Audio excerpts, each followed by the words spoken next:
ಸಮಸ್ತ ಕೇವಲಿಗಳಿಗೆ ಜಯವಾಗಲಿ, ಸಮಸ್ತ ಗುರುಗಳಿಗೆ ಜಯವಾಗಲಿ. ಮಹಾವೀರರ ಮಾರ್ಗದ ಬಗ್ಗೆ ಹೇಳ್ತೇನೆ.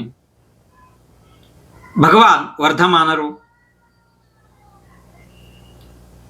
ಅವರ ತ್ರಿಲೋಕ ಪೂಜ್ಯ ಶಾಸನ, ಅದರಲ್ಲಿ ನಾವು ನೀವು ಈಗ ಇದ್ದೇವೆ.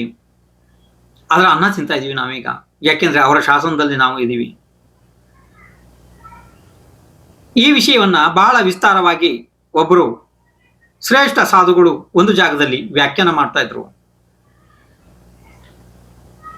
ವ್ಯಾಖ್ಯಾನ ಮಾಡ್ತಾ ಮಾಡ್ತಾ ಅವರು ಅಂದ್ರು, ಮಹಾವೀರರು ಹೇಳಿದಂತ ಮಾರ್ಗದಲ್ಲಿ ನೀವು ನಡಿಬೇಕಪ್ಪ.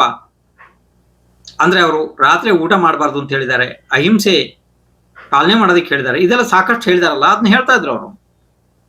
ಆವಾಗ ಅವರ ಮುಖ್ಯಾಂಶ ಇತ್ತು ಏನು ಅಂದ್ರೆ ಮಹಾವೀರರ ಮಾರ್ಗ. ಆವಾಗ ಒಬ್ಬ ವ್ಯಕ್ತಿ ಸ್ವಲ್ಪ ತಡವಾಗಿ ಬಂದಿದ್ದ, ಅವನು ಅರ್ಧ ಬರ್ಧ ಕೇಳಿಸಿಕೊಂಡಿದ್ದ.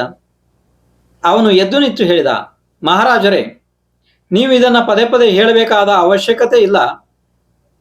ನಾನು 22 ವರ್ಷದಿಂದ ಮಹಾವೀರರ ಮಾರ್ಗದಲ್ಲಿ ನಡೀತಾ ಇದ್ದೀನಿ ಅಂತ ಹೇಳ್ದ.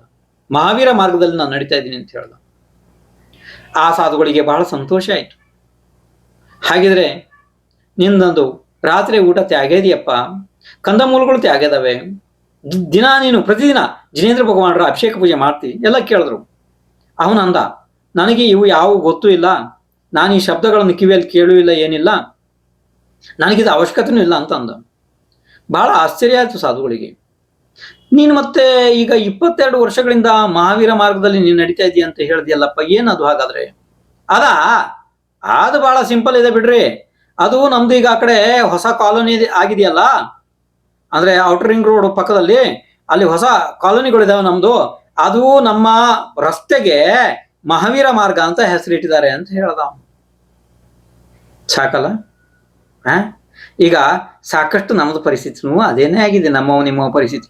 ಮನೆ ತುಂಬಾ ಎಲ್ಲ ಕುದೇವತೆಗಳ ಫೋಟೋಗಳು, ಭಗವಾನ್ ವರ್ಧಮಾನರ ಮಹಾವೀರರ ಮೂರ್ತಿಯಲ್ಲಿ ಬಸ್ತಿ ಒಳಗಡೆ. ಇನ್ನು ನಾವು ಯಾರ ಮಾರ್ಗದಲ್ಲಿ ನಡೀತಾ ಇದೀವಿ ಹಾಗಾದ್ರೆ? ನಾವು ಬಹಳ ಘೋರ ಪರಿಸ್ಥಿತಿ ಇದೆಯಲ್ಲ. ನಮ್ಮನ್ನೇ ನಾವು ಕೇಳ್ಕೊಂಡ್ರೆ ಬಂಧುಗಳೇ, ಬಹಳ ಹಾನಿ, ಬಹಳ ಘಾತ ಇದೆ ನಮ್ದು ಮನೆ ಮುಂದ್ಗಡೆ ಅಹಿಂಸಾ ಪರಮೋ ಧರ್ಮ ಅಂತ ಹೇಳಿ ಬೋರ್ಡ್ ಇದೆ, ವೀತರಾಗಾಯ ನಮ ಅಂತ ಹೇಳಿ ಒಳಗಡೆ ಕೆಜಿಗಟ್ಲೆ ಕಂದಮೂಲಗಳನ್ನ ಬೇಯಿಸೋದು, ರಾತ್ರಿ 11-12 ಗಂಟೆಗೆ ತಿನ್ನೋದು, ಇದು ಯಾವ ಧರ್ಮನಪ್ಪ? ಧರ್ಮ ಅಲ್ಲ. ಮನೆಯ ಮುಂಭಾಗ ಬರೆದಾಗ ಧರ್ಮ ಆಗುವುದಿಲ್ಲ. ಹಾಗೆ ಬರ್ದು ಎಲ್ಲ ಆಗೋದಾದ್ರೆ ಎಲ್ಲನು ಮನೆ ಎಲ್ಲಾನು ಗೋಡೆಲೆಲ್ಲ ಬರ್ದೆಲ್ಲಾನು ಮೋಕ್ಷಕ್ಕೆ ಹೋಗ್ಬಿಡ್ತಿದ್ರು. ಹಾಗಿಲ್ಲಪ್ಪ, ಆತ್ಮಧರ್ಮನೇ ಬೇರೆ ಇದೆ, ಹೊರಗಡೆ ತೋರ್ಸೋದಿಕ್ ಮಾಡೋದೇ ಬೇರೆ ಇದೆ.